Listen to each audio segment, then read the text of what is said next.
But hey, so much coaching news here.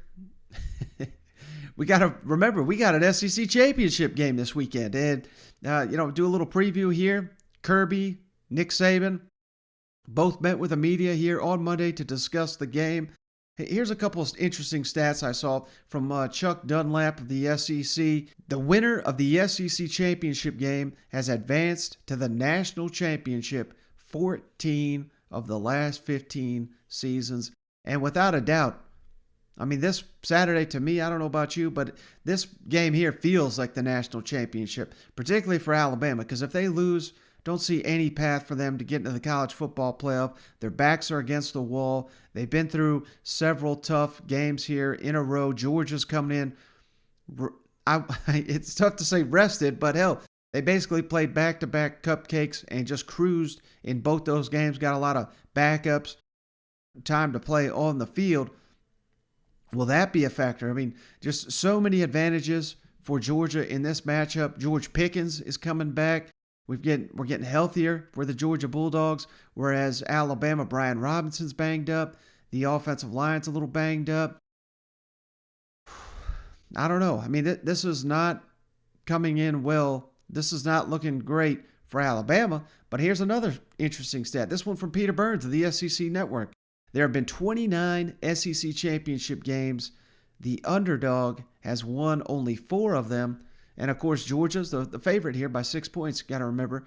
But 2 of the 4 underdogs that have won the SEC championship were coached by Nick Saban. So, hey, that's his subtle way saying don't write off the GOAT just yet because, hey, they may be counted out. But, if you go, I don't want to say Alabama's got the 2 best players in this matchup. I think that'd be unfair. But they got 2 of the better ones with Bryce Young, Will Anderson. Maybe those are the 2 best players. But Georgia, clear, far and away, the best team all around in this matchup. More balance, more dangerous defense, obviously. Special teams, maybe a wash there. But a lot of factors to like about Georgia. But one that, kind of stands out to me, motivation and the fact that Georgia's, outside of Clemson, outside of maybe the first half of Florida, and not really been tested this season. Whereas, I'm sitting here saying it's an advantage for them to cruise into this thing. And Alabama on the flip side, they got to fight tooth and claw to get past LSU, Arkansas, and Auburn. There's got to be a belief there in Tuscaloosa that no matter the adversity, that we can get through it. We've been doing it week in, week out. We can do it here in the SEC Championship. It's going to be contested football game. It's hard to imagine either one of these teams blowing each other out. It's going to come down to the fourth quarter. It's going to come down to adverse reacts. Which team can handle the adversity? How much is Alabama in Georgia's head? That's something you got to consider. And both the coaches were asked about Georgia, Kirby Smart, Georgia not really facing a ton of adversity this season. And Nick Saban on the fact that his team seems like each week is getting hit with some adversity, whether it's the defense, whether it's the offensive line. Things keep going wrong, injuries mounting. So let's kick it over to the 2 coaches. I don't think your team is thrilled in the second half. You spoke yesterday about creating adversity in practice situations. Can you expound on how you, and then obviously it's a good thing you got thrilled late in games, but can you talk about how you rely on what you do in practice to create situations you might have to rely on now at this time of the season? Yeah, the situation doesn't change when you trail, right? If you're worried about that, then you're worried about the wrong thing. You need to be focused on what you have to do to execute. You have a plan of how are we going to run the ball, how are we going to throw the ball, how are we going to stop them, what's our plan of attack on special teams. Does that plan deteriorate and evaporate if you don't have a lead? Not necessarily. You may have to tweak some things. You may have to move some things around. But you got to figure out what you're doing well or what they're doing different. That's the chess piece of the decision-making process. But that's not in and all everything where you have to worry about that. The big thing is what do we have to do to get our players to execute at the highest level in an extreme environment, and some of them having some anxiety. You want to try to remove that and allow them to play with confidence. That's our emphasis. Yeah, Nick, you've had three SEC games in a row that were really close games. What does that say about how battle tested your team is, and how important is that going into a game like this? I can't answer the second part of that question. I think the key to the drill is you got to try to win every play when you play in games like this, and you got to keep battling for 60 minutes in the game. You hear the old adage, play one play at a time, but I think that's probably more important, in games like this than any games that you play. We've had to do that several times. Does that help us? I really don't know the answer to that. Hopefully our players can stay focused and, play one play at a time and play the next play, whether we had a good play or a bad play, so that we can try to play with the utmost consistency possible in the game and not get frustrated, keep our poise, and, sort of show the same kind of resiliency that we've had to show, this latter part of the season. And of course, they downplayed everything here. Any storyline heading into this matchup, they're going to downplay it. They're cut from the same cloth with Kirby being under Nick Saban for so many years. This has got to be his best chance to get over that hump. You got to believe, beat Alabama in the SEC championship game. But I'll tell you what, Kirby seems just so confident. I mean, hell, he's joking in the press conference. This real quick clip here of Kirby. Something sounds like a camera fell over or something, and man, he's cutting up. How often do you see Kirby Smart cutting it up with the media? And even during SEC championship week, with the biggest game of the year, going up against your mentor, going up against a team you just can't get over. This does not look like a man that's too worried about Saturday's game. The setback, it was a little tougher for him too. We'll find out where he's at. Pressure didn't do it. It's really. Now, maybe I'm reading too much into it, but I don't know. He seems at ease. He seems calm there.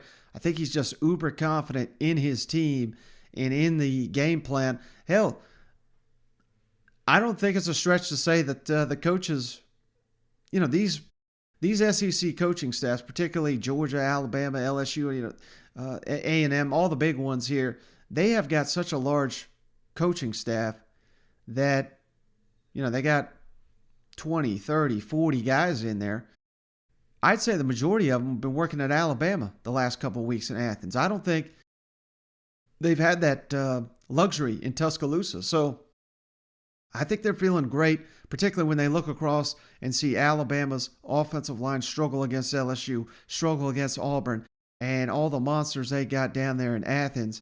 That is something that Kirby Smart was asked about, of facing Alabama's offensive line and on facing Nick Saban, Bryce Young, and interestingly, on the motivation for this game. What's the motivation for you when your players are likely got to be hearing the talk that they don't even need to win this game? They could lose this game, still get in the college football playoff. Hell, they could lose it. If it's a close one, they're probably still the number one team in the playoff rankings on the other side. So how do you get your team up for this challenge? That's something that Kirby also talked about here on Monday. Kirby, I know you hit the whole Ubers Nick narrative in the media and fans, but I'm just wondering, in the 3 times you've coached against him, have you found anything unique, different about coaching against Nick Saban in a game? You got really good players. I mean, isn't that what it's about? I always defer to the players in terms of games. I mean, people have just talked about our defense a lot this year, but it's really about the players. It's not about Coach Lanning or myself, or it's about the players. And I've got immense amount of respect for Nick and the job he's done and what he's done in Alabama the time I was there and since I've left. But he'll be the first to admit it's the phone calls Monday through Thursday and the official visits Saturday and Sunday that get the job done in terms of the players. But it does take a complete organization and great leadership, and he's provided that. Kirby, what concerns you most about Mechie and Jameson Williams? I mean, the quarterback ability to get them the ball. I mean, they're really elite wideouts, but what puts them over the top is the distributor. You know, he is an incredible athlete, player, decision maker. What he doesn't get enough credit for is when the play breaks down, his skill set to deliver the ball, make people miss, and he sets up rushers. He's like a point guard. He's like an elite point guard that can distribute the ball. And when he's dribbling down the court, he's got the ability to throw it over there, and then he can make you miss. And he almost baits rushers. You know, he sits back there and is very patient, keeps his eyes downfield, great composure. But he makes those guys even better, because where there might be another guy like that somewhere, they might not have the distributor to get them the ball. And, you know, he does a tremendous job. And I think that O'Brien and them do a great job of putting them in positions that they're hard to cover. You know, they mix up where they put them. They're not here and there, and that's where they are. They move those guys around. Kirby, I guess this trip to the SEC championship game is different for you all in that there's a perception that playoff-wise you guys could get in even if you lose. How does that change anything with with your guys, you think? I don't see if that has anything to do with anything. I mean, I've said all my career that, you know, to win SEC championships is almost just as hard, because the years that I spent in Alabama, you could say that winning the SEC championship was just as hard as trying to win a national championship, and it's one of our goals. You know, we want to put it on this wall in here, and to do that, you got to win the SEC, and that's what we're focused on. So it's as hard as it is to imagine. I mean, I cannot believe that Georgia would not get up for this game, and for the main reason is, you know, we just can't get over this Alabama hump. Here's your opportunity. They're limping into this thing. We're fresh. And, you know, in a season of so many hype and anticipation, they've lived up to every ounce of it there in Athens. This is their opportunity to cut the head off the snake and finally beat Alabama square. They've got so much advantage. If they lose to Alabama, man, I think the mentality going into the college football playoff, I think that'll shake their confidence a little bit. So you got to believe that they're not going to let up at all this week. Eliminate Alabama on the way to the playoff. This is why I think it's the championship. Kind of like Kirby says here. Hell, he didn't outright say it. I think he stopped himself before he could say it. But winning the SEC is more difficult than winning the national championship. More coaches than not will tell you that. And I think that's going to hold true this year, because if Georgia wins this game, they're going to cruise in the college football playoff and snap the national championship drought. Now, on the flip side, I mean, how wise is it to count out Nick Saban, the greatest college coach of all time? Bryce Young may win the Heisman Trophy this season. That is going to be possibly on the line here on Saturday. If he lays an egg, he ain't winning it. But if he has a big game, even in a loss, he may win it. After that Iron Bowl, hell, there's probably people already cast their ballots. As ridiculous as that sounds, the Heisman ballots went out here on Monday, and there's probably people right now that are filling out their poll before they even see the conference championship games, which would be a travesty, but it happens. There's about 900 people that got to vote, so you know all those people aren't doing the job to the best of their ability. So, but there's going to be a lot of line for Alabama. I mean, this is do or die. You've got some pieces here, and you know your receiving core has been tearing everybody up. As good as Georgia is on defense, I think the secondary, I don't want to say they're a liability because that'd be stupid to say, but I think Alabama can find some success with Bryce Young and these receivers going up against Georgia's defense, as long as Bryce Young has time to throw the ball. That's the bigger question mark in my mind. So, I mean, he's going to be after getting that thing out immediately. I don't think they're going to be able to rely on the ground game.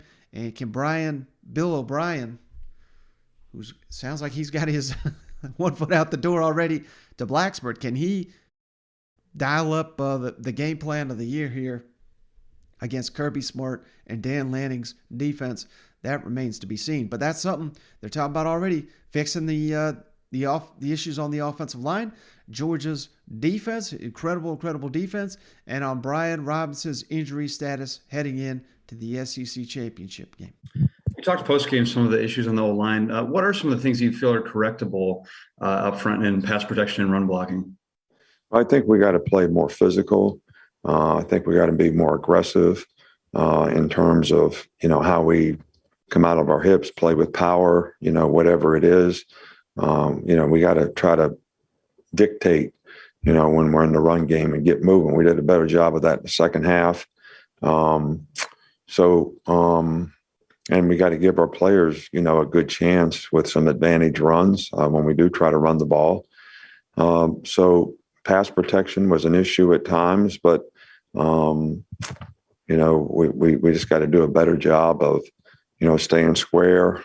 Quarterback's got to do a good job in the pocket so that, the O-line knows where he's going to be. So there's a lot of things that, we need to work on when it comes to pressures. We got to have a good plan for how we block them. And, there's a lot of things that I think we're capable of improving. And I have a lot of confidence that the players will go about it the right way to try to get that done this week.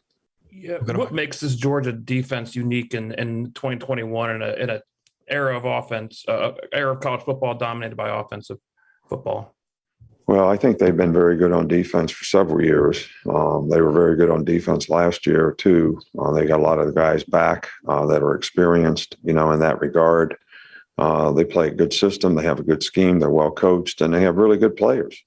And they play hard. I mean, they play with, a lot of toughness. They're fast reactors. They're very instinctive. So, they got a combination of a good scheme and really good, well coached, and a lot of good players who make a lot of plays by playing, sort of team defense. They don't mess up a lot. They do what they're supposed to do, and they're pretty confident in the way they do it. Without knowing Brian Robinson's availability this week, have you ever been in a situation where you're down to one scholarship running back? And what sort of challenges does that create through the week in practice up until game time? Well, to answer your question, the first part is no. The second part is, we have to coach the players that we have, and we got to get them ready to play the game. There's nothing else we can do about that. Injuries are part of the game. You don't ever like to see any player, not be able to compete, especially when they've had a great year all year long and probably want to play in this game because of that.